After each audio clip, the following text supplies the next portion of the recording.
अस्सलाम वालेकुम दोस्तों, इंतज़ार जूं घड़ियूं ख़त्म। अब्बास गुल जो नंबर अॼु तव्हांखे ॾींदासीं। काफ़ी ॾींहंनि खां माण्हू मूंखे मैसेज ऐं कमेंट करे रहिया आहिनि त अब्बास गुल उडाणे जो फ़ोन नंबर खपे। बिल्कुलु दोस्तों, वरी महिनत खां पोइ असांखे नंबर मिलियो आहे। इहो नंबर तव्हांखे ॾींदासीं। नंबर व्हाट्सअप नंबर न आहे, इहो कॉल नंबर आहे, लेकिन अथसि पुराणो नंबर।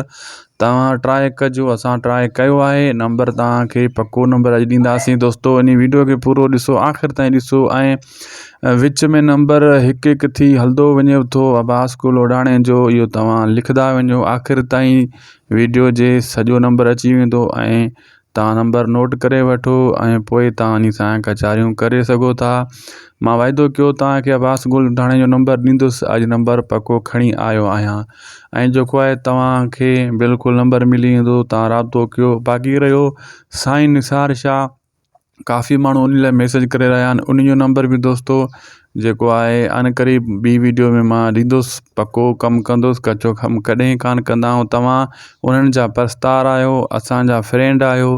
तव्हांजे लाइ कुझु न कुझु करिणो पवंदो। तव्हां उन्हनि सां पंहिंजी कचहरी कयो ऐं असांजे बसि चैनल खे सब्सक्राइब करे छॾियो ऐं पेज खे फॉलो करे छॾियो। इहो सस्तो कमु, फ्री वारो कमु तव्हां ज़रूरु करे सघो था। विच में नंबर दोस्तों हलंदो वञे थो, नोट कंदा वञो। दोस्तों, काफ़ी दोस्त मैसेज व्हाट्सएप ते पेज ते अञा करे रहिया आहिनि त रबनि जो नंबर मोकिलियो।